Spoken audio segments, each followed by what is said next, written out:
I'm really excited to talk about collaboration. I feel like it is a very stale sounding word that is critical to success today. This very intangible yet very palpable reality that we all sit within. A little quick context on me. I am the co-founder of a technology company. We've invented something we call automated coaching. We partner with assessment companies like DISC and Enneagram and 16 types, and these assessments that many of us have taken in development programs or, just for ourselves.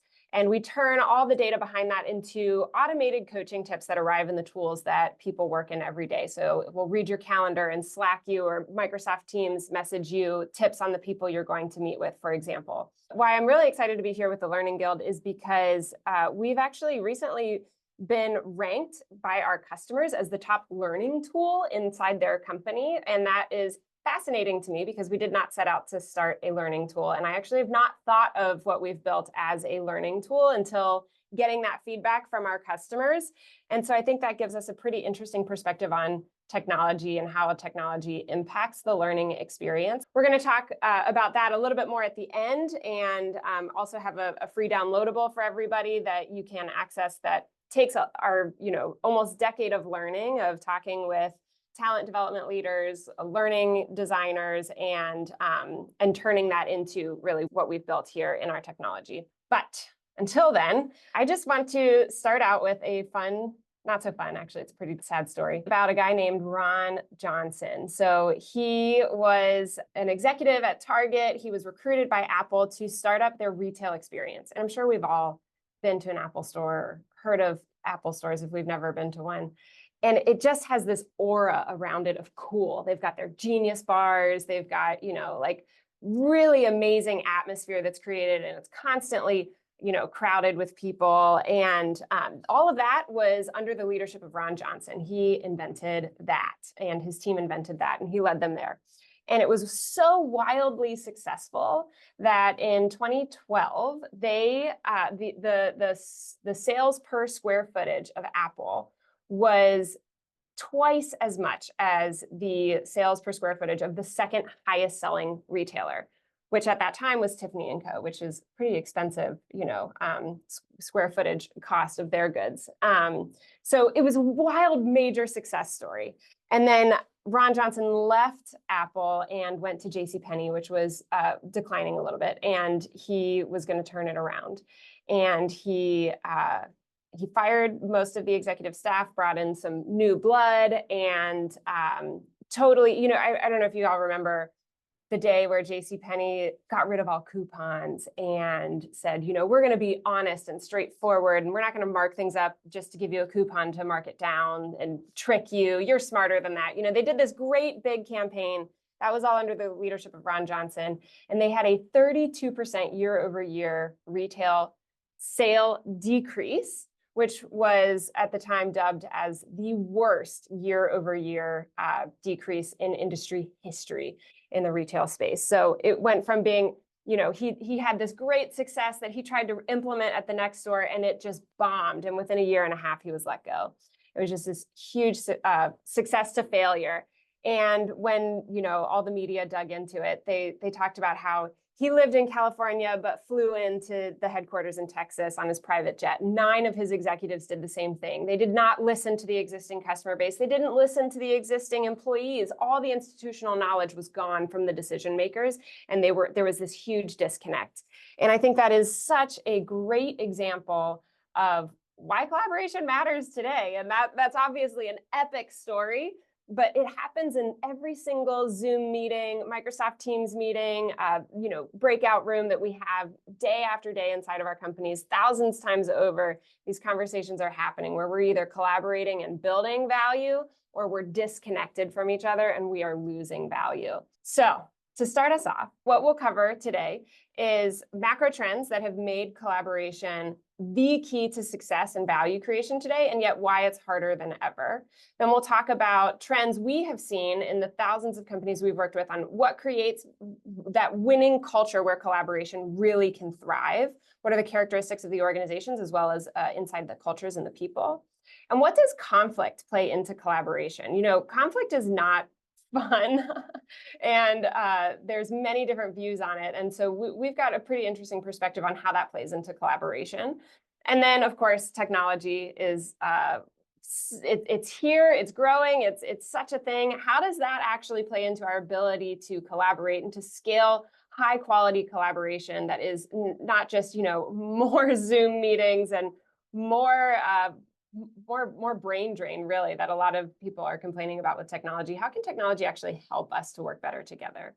How would you define collaboration? It is people with different perspectives coming together to create something better than any one person can create on their own. And this is very hard to do, and yet very fulfilling when it works well. What do you think in the S&P 500 is the distribution of value that is in intangible assets? So the S&P 500, the top performing companies in the public market, how much of their value is in things you can't touch, like the brand or IP, patents, people? How much of their value is in those things you cannot touch? Most of the S&P 500's value is in things you can't touch. And that is a flip from where it used to be just a few decades ago. So it used to be that about 85% of value was in the things you can touch, in, inventory, warehousing, real estate, that type of a thing. And now that is completely flipped to where most of the value in our public market and in our retirement accounts is coming from these things that you cannot touch and put a price tag on.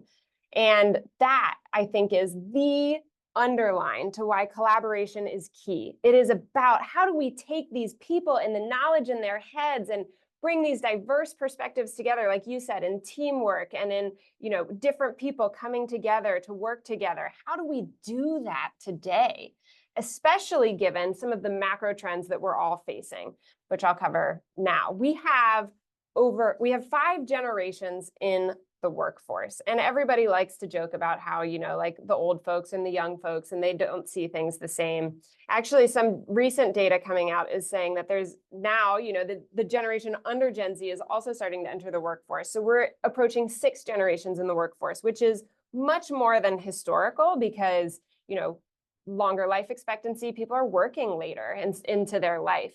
But also, this is different today than even just 20, 30 years ago when there were still, 4 generations in the workforce at that time, which was a lot of diversity. What's different about it today is that I, as a millennial, my way of being educated to get information, to share information, to create work, really, my experience in school of how to do all of that was very different than even just the generation right ahead of me and the generation right after me. And that's all because of technology. So how we communicate, how we express ourselves, how we find new information, how we solve problems, all of that was trained in all of us very differently. And so all of these generations have very different ways of communicating, ways of understanding information, and that definitely plays out in the workplace. How many of you are working from home all the time, constantly in a remote scenario? How many of you are hybrid now, where maybe some days are remote and some days are in an office, shared space with other people? And how many of you are every single day in an office provided by your company, working amongst other human beings that work at your company every single 5 days of the week? This is even data showing the trends of people going remote even before COVID. And then, of course, COVID just totally blew that out of the water. So this is proof that there is not a pattern that we can even go back to 10 years ago, even 5 years ago, on how people could thrive in collaboration in how we work today. We are all still figuring it out. And then another trend that's happening in society making collaboration very difficult is individualism and isolation. This is data that came out after everyone could get vaccinated, after people felt more safe coming back and interacting with each other, on showing what was the trend towards people spending time alone. And you can see even before 2020, this is actually based on US data, but this is a global trend. people are choosing, actually, it's a global trend in developed worlds, in developed countries, I should say. People are choosing to spend more and more time alone. This is even married couples, people in committed relationships, like people are choosing to spend more and more of their time alone, even pre-COVID. And then even after vaccines and everything came out, it wasn't just starkly trending back towards let's have more time together.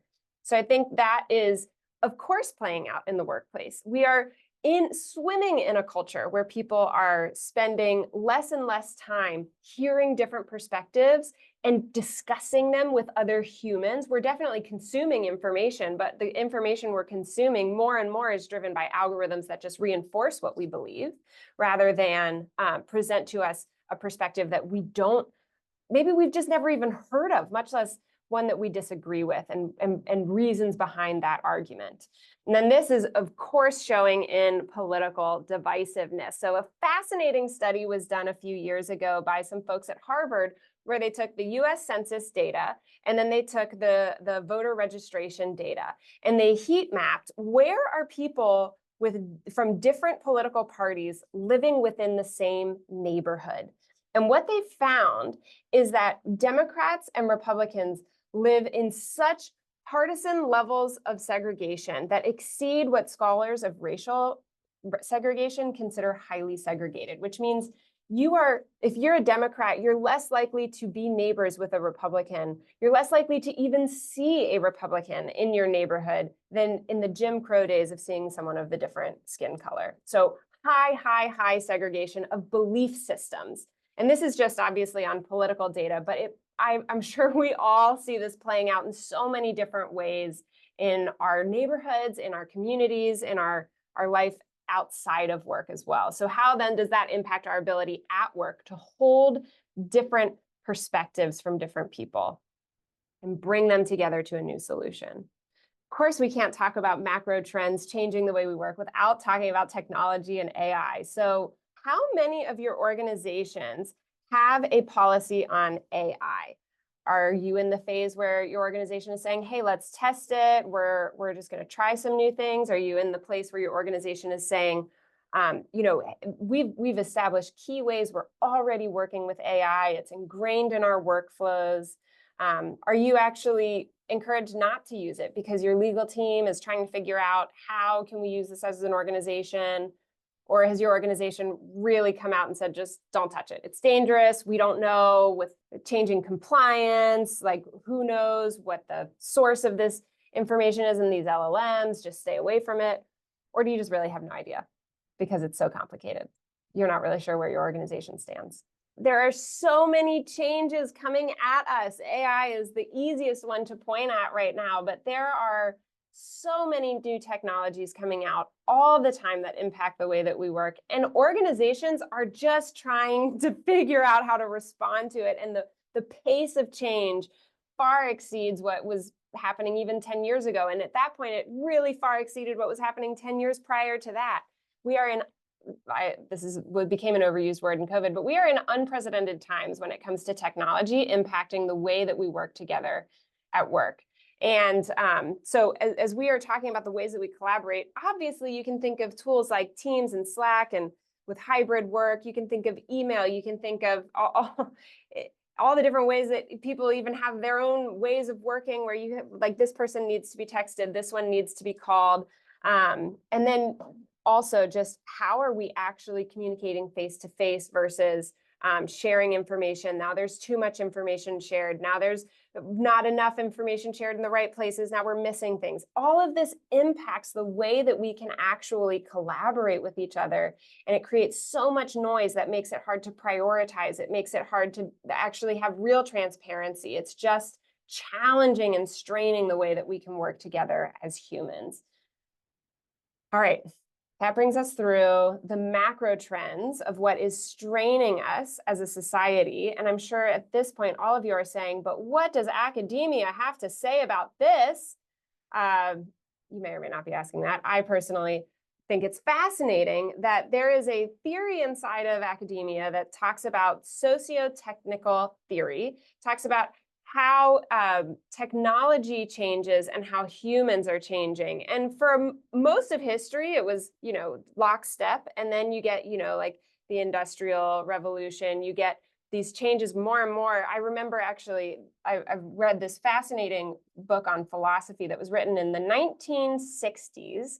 And it said that John Kennedy said that the biggest challenge of the 60s is automation.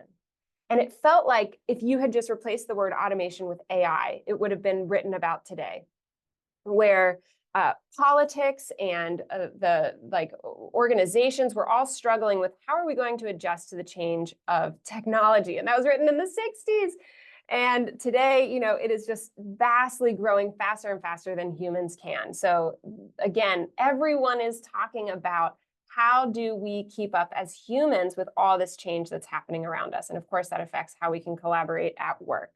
So we have, over the past decade here at Cloverleaf, had countless interviews and conversations with a lot of talent development leaders, learning and development leaders, executives inside of Fortune 500s, global companies, and as well as, small local nonprofits and everything in between.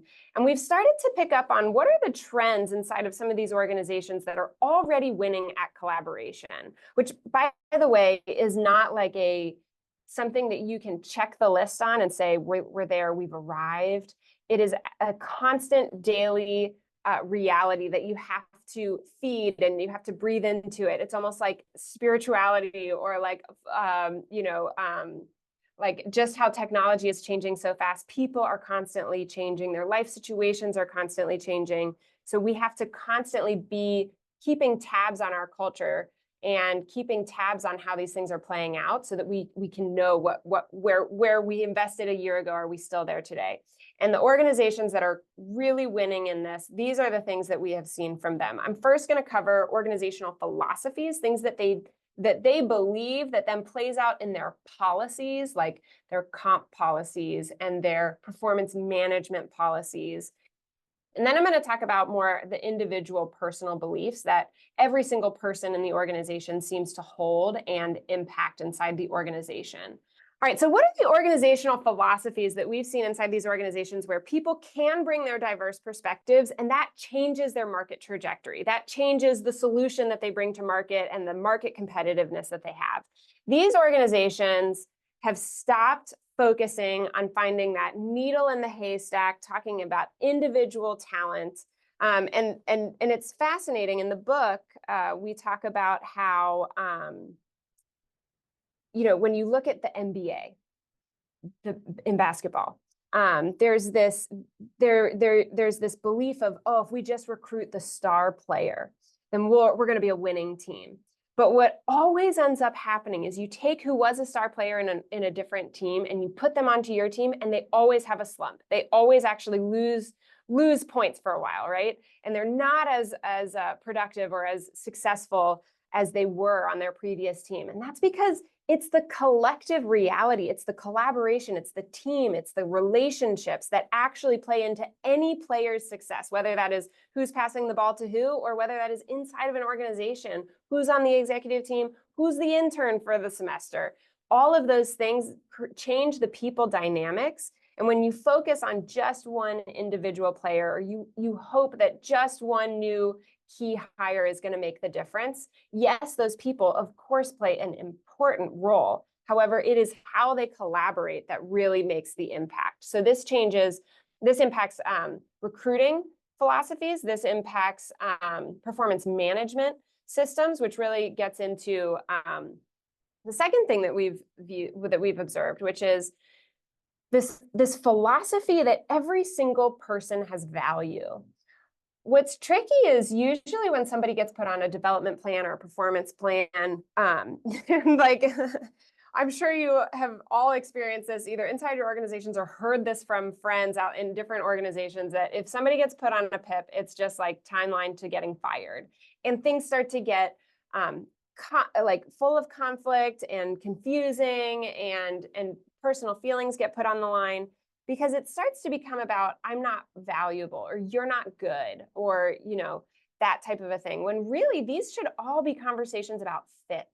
Um, it's about, is this organization providing what you need? Are you in a place where in your life, what's going to be the most what you need right now, whether that's out of satisfaction or out of finances or out of your life's purpose, is this a good fit?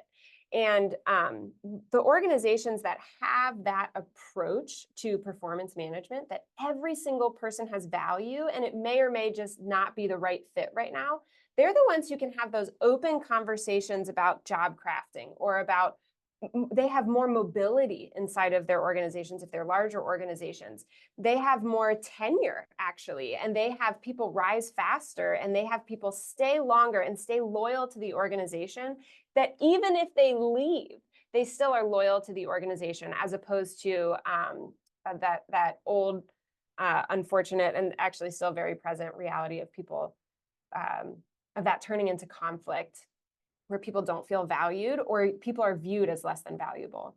And then the last one is a focus on group productivity instead of individual productivity. When it comes to how is comp decided, how is performance measured? Yes, every individual makes their own decisions, but it is about the team's success that really creates that value. And so you could look at, for example, like bonus structures. And if the bonus is tied to overall company performance, that's like okay.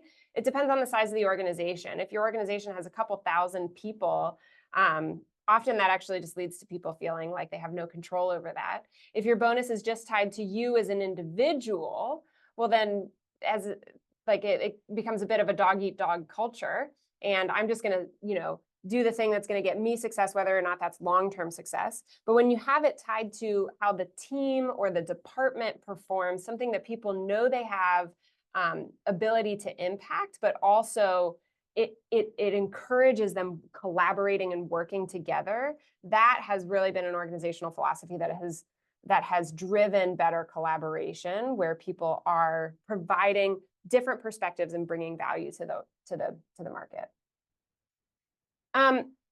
Here's a topic I really love so much. Leadership obviously is critical, and the things that we set up organizationally as policies, as career paths, as these structures to help people grow and develop, they're critical. And at the same time, every single person from intern to executive impacts the culture that we are in, and impacts the level of collaboration in every single meeting. And so we've got a number of personal beliefs that we have observed inside of the highest collaborating teams that we've gotten to work with.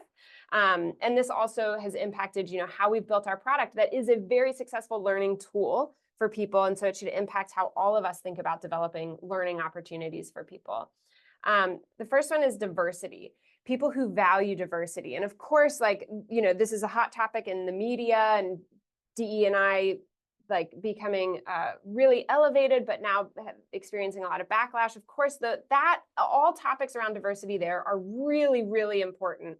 And that is different than what I'm talking about here. What I'm talking about here is diversity of thought and different perspectives, which often is influenced by that diversity that you can see, because that brings different life experiences. But it can also be influenced by things that you can't see. Like, is somebody more analytical and somebody else more big picture oriented? Is somebody more prone to ask questions, or is somebody more prone to sit back and listen? Those are all forms of diversity that really impact how we can collaborate as an organization. So of course, once you get that diversity inside your organization, and once you personally believe that it is valuable, how do you then bring inclusion and openness to allow that diversity to thrive? You have to, be willing to listen to different things, and to not just accept that people are different, but actually accept what that means for you, and accept how that plays out, how you should interact, which comes to awareness. How aware are we individually of ourselves, of if I'm more the analytical person, or if I'm more the big picture person? How aware are we of the people around us? Because as you get better awareness of the people around you, you can encourage them. And when you encourage them, that leads to them saying, oh, I didn't realize that I'm very helpfully more analytical, and that's not just default for everyone else around us. And so I will offer that more to this organization. I will bring that up more in meetings. I will lean into asking the questions. And instead of thinking that I'm bringing negativity into the room that nobody wants, I'm going to realize I'm helping by asking those questions that strengthen the idea. That awareness and that value of awareness is something that all of us are impacting. And we see this play out in a number of development programs for people where they are, you do emotional intelligence training inside of organizations. And that, of course, impacts all of these first three. And then, of course, once you have all of that, you have to be adaptive as an organization. People have to value that change is a reality. It is uncomfortable. Of course, we would love to just have the playbook of how things work, like it worked at Apple. Can it work at JCPenney? Unfortunately, no. We have to be constantly shifting with the changes. I talked about it in the macro trends. We have this trend towards isolation and individualism. But at the same time, while that is unhealthy, we also really value independence. Inside an organization, you have to value what the team can bring, but you also have to value what you individually can bring, and recognize, I'll stick with the analogy or the example I was giving earlier, that if I'm analytical, that is something I can bring to this team, right? And so I, in and of myself, am responsible for offering the best value that I can to the organization. Empowered, I think that goes without saying. Nobody likes bureaucracy, so the organizations that can provide more and more empowerment in a safe way, than in a way that's not going to make things go off the rails, they win. Transparency is kind of a hot topic, because there's a level of transparency that is so critical for people to actually be able to be empowered, independent, to adapt to all the changes that cannot come if they don't understand the big picture of what is happening inside of an organization. And there has to be this value from transparency. Obviously, from the top, people in leadership have to value transparency, but also people on the low lines, like people who are earlier in the organization, earlier in their career, they have to also value giving transparency of what they are seeing. Somebody who's, maybe just like answering phone calls and doesn't feel like their job is all that, valuable to the organization. It actually is, because they're answering the phone calls and they're hearing from the people what really matters to them. And so everyone has to value giving and bringing that transparency.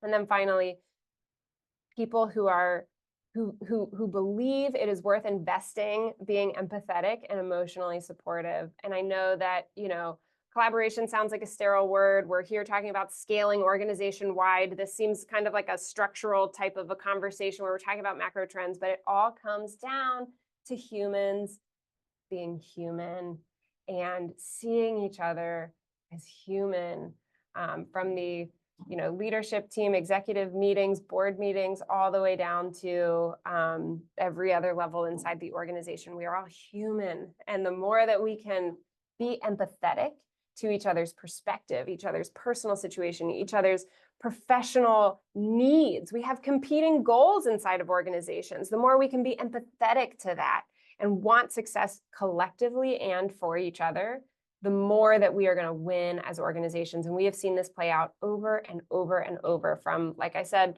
not just nonprofits where people are probably more likely to talk about feelings, but all the way into global winning Fortune 10 companies. These are the characteristics that win. And even if you don't have this playing out in the leadership, or it's not being espoused from on high, every single person impacts this happening inside their teams and inside their companies. All right, let's talk about conflict. Everybody loves conflict, don't we? How much time do you think managers spend managing conflict? The most common research shows that it's about 30%, 25 to 30% of their time. So, about a quarter to a third of a manager's time is spent on conflict. Is that good? Is that bad? I would say that is actually The fact in and of itself is neutral. It depends on what kind of conflict this is. Conflict is a barometer for how collaboration is happening inside an organization. Is the conflict constructive or is it destructive? You cannot have people bringing different perspectives to the table and never, ever, ever have conflict. It is difference of perspectives coming together and it impacting how we get paid, how we make our living. Of course, there are going to be feelings involved in this. And so you cannot have collaboration without having conflict. So I would actually say if you do not have conflict happening, it is probably because some people have ideas they are not bringing to the table. And that is not winning. That is not good. There is no such thing as stagnation. We just talked about all the changes happening in the market and in the industries and out there in the world. You cannot be stagnant. What worked for you 2 years ago will not work for you this year. The world is changing way too fast. You need people bringing their ideas. And if they are, you will, for certain, experience some conflict. And so the question is just, is it constructive or destructive? Inside our organization, we like to talk about this 2x2.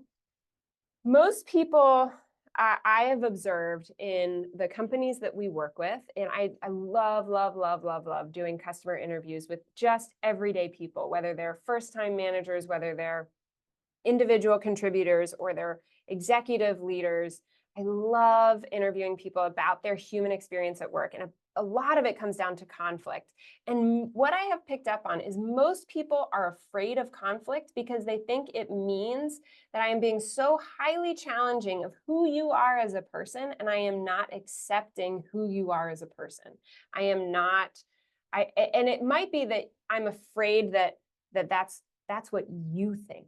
If I ask questions about your idea, I am afraid you will think I don't like you as a human. And most of the time, I have to ask about 7 questions before somebody gets to that, which means it's happening subconsciously. We don't even realize that when Sally says that thing in the meeting, we don't say anything back because we just don't want to rock the boat, you know? But what's happening in that scenario is we're not bringing our whole perspective. We're not actually offering everything we have to the organization. And so most organizations are living in this cozy world where I like Sally, Sally likes me, we're just not going to talk about it. We're going to let things go. But nothing really gets let go. That just means it gets swept under the rug. So it's summer. I'm sure you all are going to barbecues and hanging out with people outside of work. And I guarantee you're going to run into somebody, you're going to say, hey, how are you? How's it been? And if you just ask a few more questions, they're going to start talking about work, and then they're going to start talking about people at work that are terrible to work with. And it's just a reality that we have. Conflict is going to happen, and it doesn't get swept under the rug. It comes out at the barbecue where people are complaining about each other, right? So how is it possible for us to live in this world where I accept you as a human, and we are going to talk about the ideas, we're going to challenge the ideas? How is it possible for us to do that? And how do we scale that to an entire organization, to every single Zoom meeting that's happening today, to the thousands of interactions that are happening on Microsoft Teams and Slack? How do we scale this philosophy, this belief, this reality of I accept you? I want to know your strengths. I want to know your perspective. I want to know what you heard from customers, even if it's different than what I think is possible to do inside of the product. I want us to have these conversations, value each other, and still challenge so that we can come to the best possible outcome, because we have fixed resources here. Not everybody's idea can win. How do we mesh it all together? That's a great question. And how can technology play a role in that? Now, what I love about being in this audience is that so many of you spend your days trying to create these experiences for people, trying to bring new knowledge and information to people, and trying to increase their emotional intelligence, increase their ability to understand different departments and how things work around this business or this organization.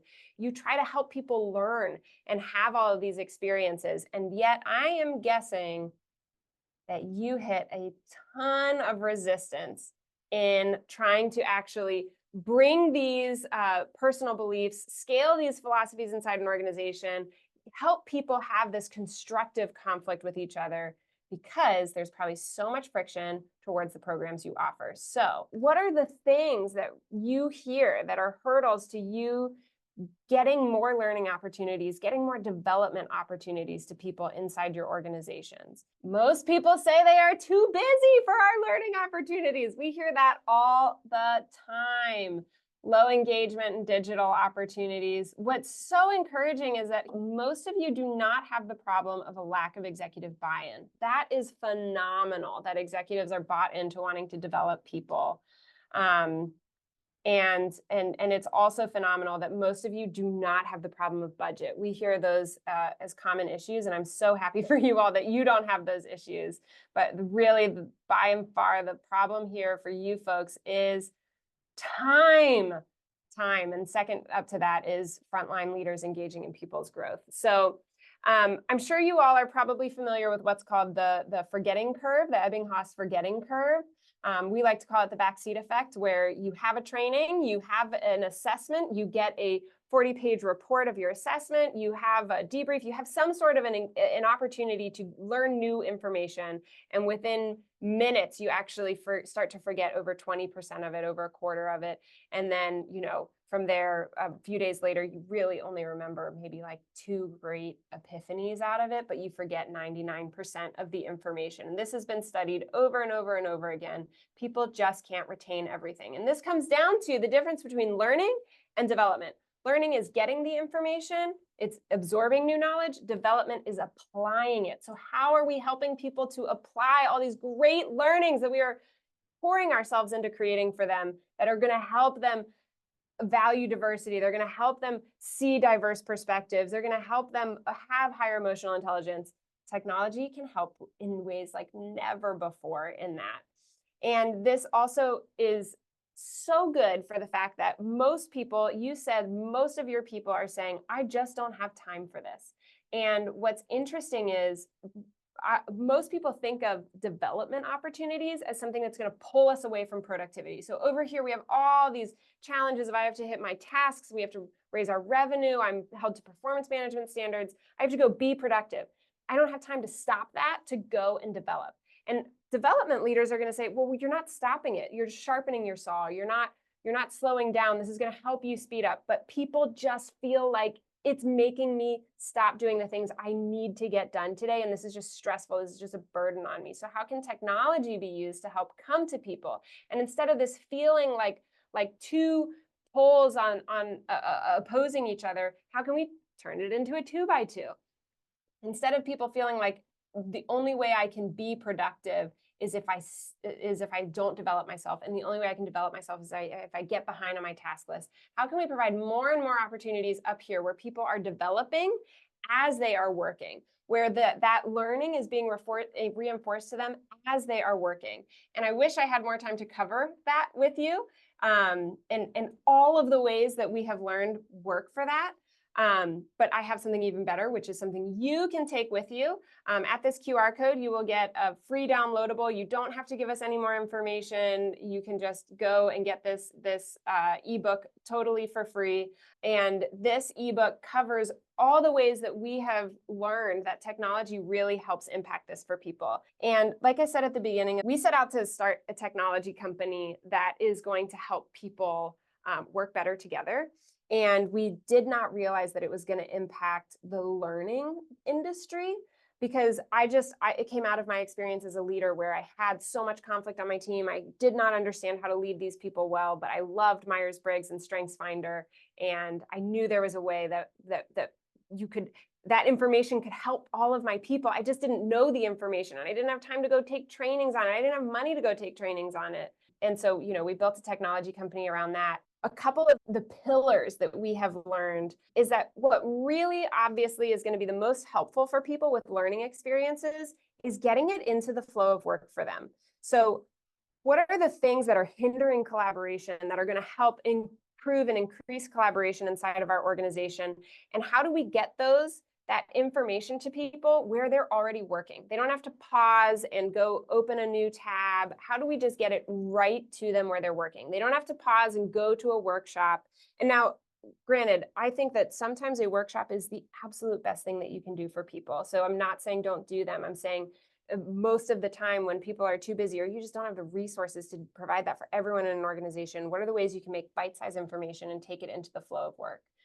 And then if that is all you do, though, you will hit the problem of people can't constantly engage in that, and they cannot possibly absorb all of that information. Like I've been saying, we have an information overload here in our culture, and we are inundated with those short Teams memos, right? So what is so critical is that you make it contextually and personally relevant to them. What is it that they are struggling with right now? And so what is the information that they need? We've seen a lot of organizations create a frontline manager self-guided training where, each week they get like a 10-minute micro learning on how to do performance reviews here in our organization or how to give constructive feedback. And unfortunately, we've seen a lot of those just not really provide the lift of support that managers need because let's say, for example, I'm dealing with an employee who, for the third time this month, did not incorporate this feedback that I gave them. And then I get, a micro learning on here at this organization, how we onboard new employees. That's not helpful to me. I'm going to go through that because it's my job, but I'm going to be distracted thinking about this other conflict I'm dealing with. So how do we help understand the scenarios of our people and deliver the learning that they need right now? And there's so many signals you can get from all the technology we're constantly working in, as well as all the data we have on people to really better understand that and give them information that is going to move the needle for them.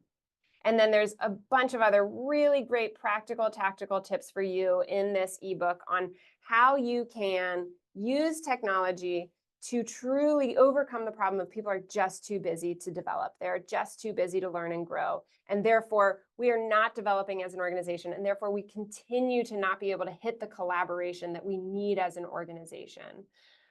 Okay, question came in. Do you have any advice on how to train collaboration skills to a younger workforce? I love this question. You know what I think is so very interesting is Gen Z has a bad rap. But you know what? I'm a millennial. I had a bad rap when I was 23 as well. Everyone was saying, oh my gosh, these millennials, they want to do this gig economy thing. What is up with that? Millennials just want more free time. They don't understand the value of productivity and really showing up to work and putting in the grunt work to rise up to leadership after 20 years. People were really hard on millennials, and now they're just being hard on Gen Z. And I think what's so fascinating also is that pre-COVID, we saw such a challenge in Gen Z. They were getting into internships in 2018, 2019, 2020, and just seeing that like they really weren't being socially engaged, and there was high social anxiety, which of course all the data coming out on like social media and all of that. But what we saw is through COVID, that actually flipped, where Gen Z more than ever is actually valuing human relationships so much. And they're actually at the cutting edge of bringing more humanity into the workforce and bringing more collaboration. So my suggestions would actually all be what's in that ebook, but I also want to just end this with, I have so much hope for the future generations. You can find me on LinkedIn. I would love your feedback on what about today's session was helpful to you, or any questions that I can also better help answer for you. I'm such a fan of collaboration. I'm such a fan of learning, and I appreciate the work all of you do. Thank you so much for your time today.